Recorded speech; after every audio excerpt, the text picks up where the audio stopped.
ጦርነቶች በሀገሮች መካከል መልክዓ ምድራዊ ለውጥ የሚያስከትሉበት አጋጣሚ አለ።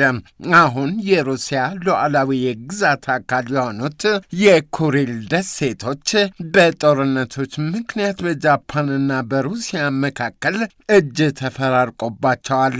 ከ20ኛው ክፍለ ዘመን አስቀድሞ የኩሪል ደሴቶች አንድም በሰፈራ በድርድርና ገፋም ሲል በጦርነት ሙሉ በሙሉና በከፊል አንዴ በሩሲያ ሌላም ጊዜ በጃፓን እጅ ቆይተዋል። በጋራ አስተዳደርም የቆዩበት ጊዜ እንደነበር በታሪክ መዛግብት ሰፍሮ ይገኛል።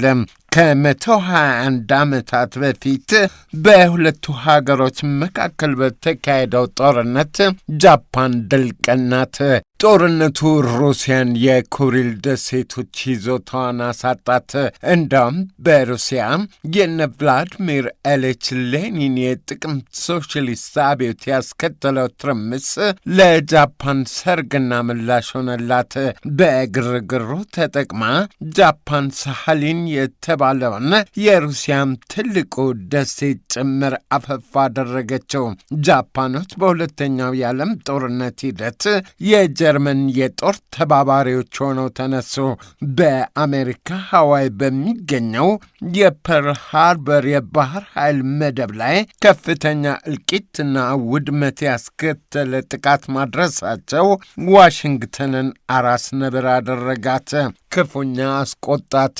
የፐርል ሃርበሩን ጥቃት ተከትሎ አሜሪካን ብዙም ጊዜ ሳታጠፋ ወደ ጦርነቱ ተሳበች፣ ገባችበት።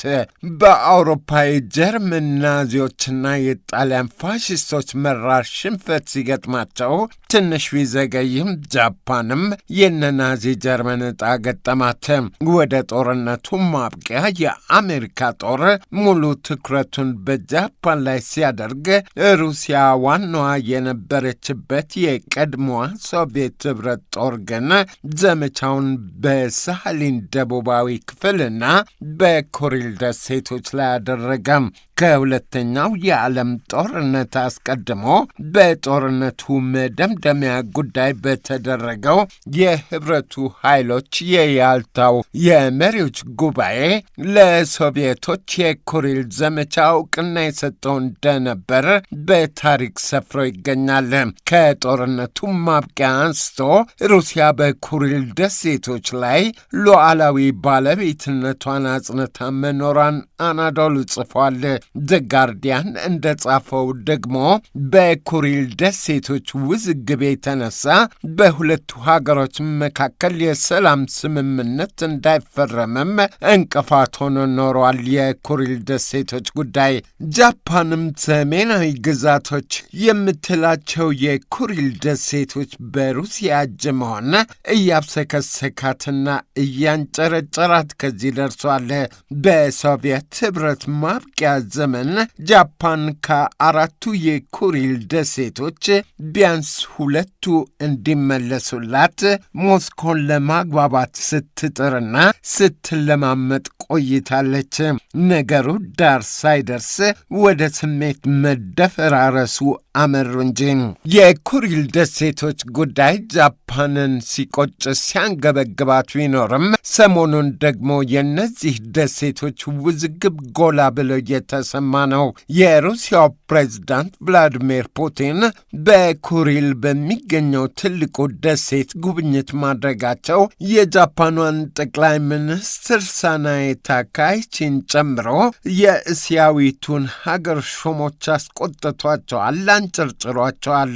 ታካይቺና ሹሞቻቸው አንዳቸው ከሌላቸው እየተከታተሉ የኩሪል ደሴቶች እኮ የኛ ሰሜናዊ ግዛቶች ናቸው፣ በዚያ የፑቲን ጉብኝት በጭራሽ ተቀባይነት የለውም ማለታቸው ተሰምተዋል።